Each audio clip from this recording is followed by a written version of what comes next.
with the next generation currently heating up in 2020 next year, now the rumor mill is starting to turn, and there's some actual information floating around right now as we speak that claims that Microsoft next gen console will actually be a little bit more powerful than the PlayStation 5. How true is that? Let's find out.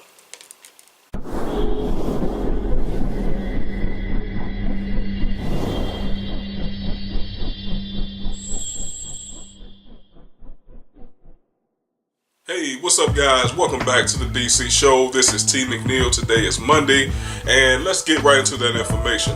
So again, as I stated before, the rumor mill is basically out and about. It's running wild, as it always does when it comes to next generation consoles, or console wars for that matter, okay? Now, according to some internet sources, we don't know exactly how reliable these sources are, but they're claiming that Microsoft's next-gen Xbox, or Xbox 2, code-named, I believe it's called the Scarlet, is actually going to be relatively more powerful than the PlayStation 5. Now, here's the deal. That does not guarantee that Microsoft is going to win the next gen, just because if it is true, your console actually is more powerful than PlayStation 5. The reason why is simple, guys. You can have the most powerful hardware in the world, but at the end of the day, if you have no games to play on the hardware, it doesn't really matter. You can price a console to the best of your ability. You can undercut the price to try to, go into competition with, your rivals, so to speak. But again, at the end of the day, even if the price point is right and you have the most powerful hardware, presumably on the planet, again, it does not guarantee success. And that goes for Nintendo, Microsoft, or Sony. Alright. So guys, now let's actually get into some information. Now this is actually according to more than one source, but TechSpot, and let's get right into it. So it does say that Sony's lead architect Mark Cerny unexpectedly revealed details of the PlayStation 5 just last Tuesday. We now know it will be powered by AMD's 7nm 3rd generation Ryzen CPU Zen 2, use a custom Radeon Navi Graphics GPU, and support ray tracing and 8K. So if you guys haven't actually seen that video, you can definitely find it on YouTube. What I'll try to do is find the link, and if I do actually find it, guys, I'll put it down below this video in the comment section so you guys can look at the information for yourself. So as I stated before, we live in a time and era now where, leaks is just going to come.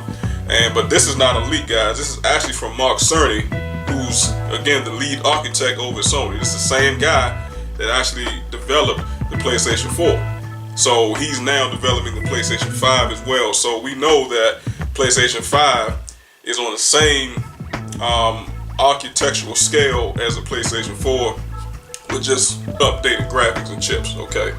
So again, this is coming from Mark Cerny himself, so this is not a rumor. This is official, okay? It does go on to say, guys, that might sound pretty impressive, but Microsoft is said to be going one better.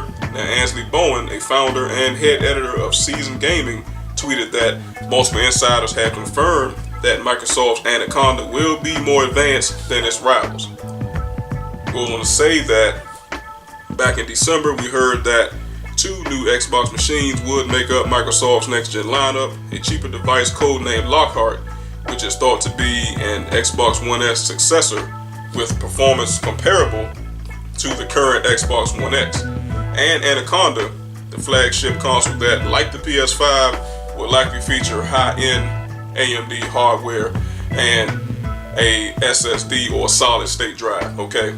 So here's the deal, guys. I believe that Xbox One S successor is actually the one that's getting ready to launch in, I believe, May of 2019 or next month. That is the diskless Xbox One. Okay, so apparently that's the one that's supposed to be right on par with the power of the Xbox One X. Again, this is not coming from, can't come from Mark Cerny, obviously, because he's a Sony guy, but this is coming from TechSpot. Okay, guys. So I don't know exactly how true that particular statement is, but I think, in my personal opinion, that it possibly could be true. Now, I did hear that it's actually supposed to be 3 different Xbox versions, so I'm not sure what happened with that information, but as that comes in, you guys will be obviously the first ones to know. It's just an exciting time to be a gamer, and I'm glad to see that it's coming with a solid state drive. That means that the hard drive's a little bit more, I'm not gonna say affordable, but it's just a little bit more reasonable and dependable, especially when it comes to loading games.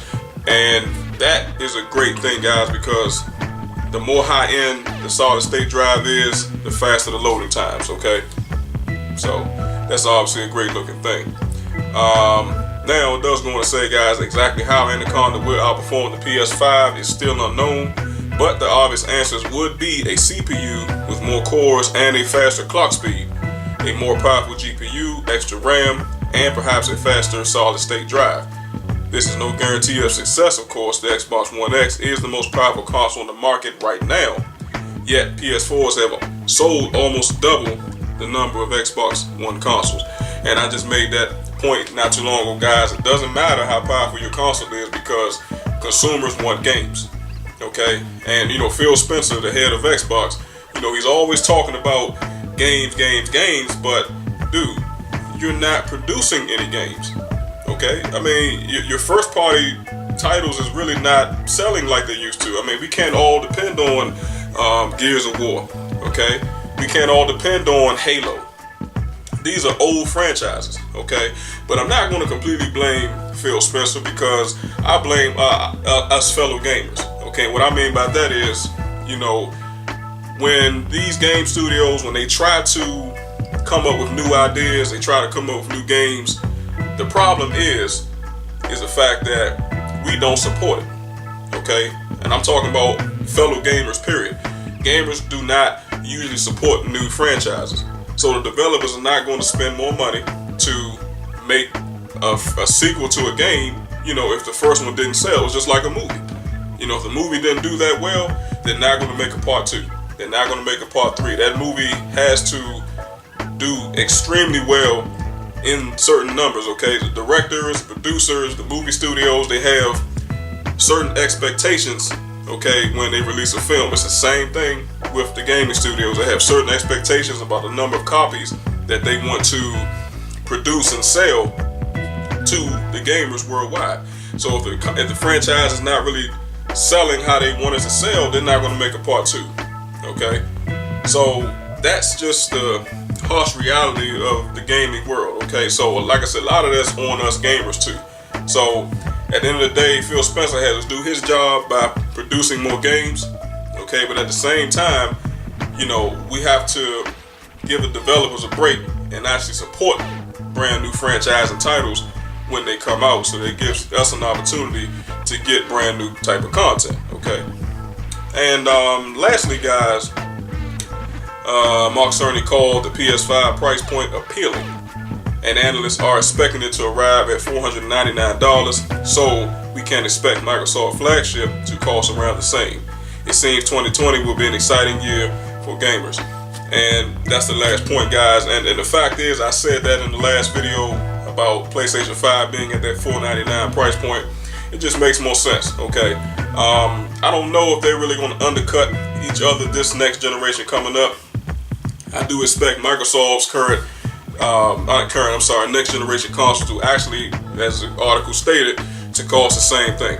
Now, last generation, or the current one that we're in now, Xbox One X, Xbox One X OG, actually launched at, $500, okay? The regular PlayStation 4 actually launched at $400. So Sony was undercutting Microsoft at the time because at the end of the day, it's all about numbers, okay? So PlayStation had more exclusive games at the time, which they still do, okay? And Microsoft only had a handful of games that they really can depend on. Now, Forza Motorsport is also a great title, but I think people are probably going to get tired of playing Forza after a while. Again, so, gamers are looking for new franchises. And I want to actually correct myself, guys. I'm sorry, that was Xbox One OG, not the Xbox One X OG. So, but you guys let me know down below how you guys feel about that. I think $499 is obviously going to be the best price because, like I said, you know, it's as powerful as these GPUs, the extra RAM, the CPU cores, all of these different elements that they're putting into these boxes. You got to think that this is extremely expensive. So they have to price it at $500 or more in order to make a profit. So basically, if they try to sell it any cheaper than that, they're going to take a loss on every single console that's sold. Okay, and I know that's not something that Sony obviously wants to do.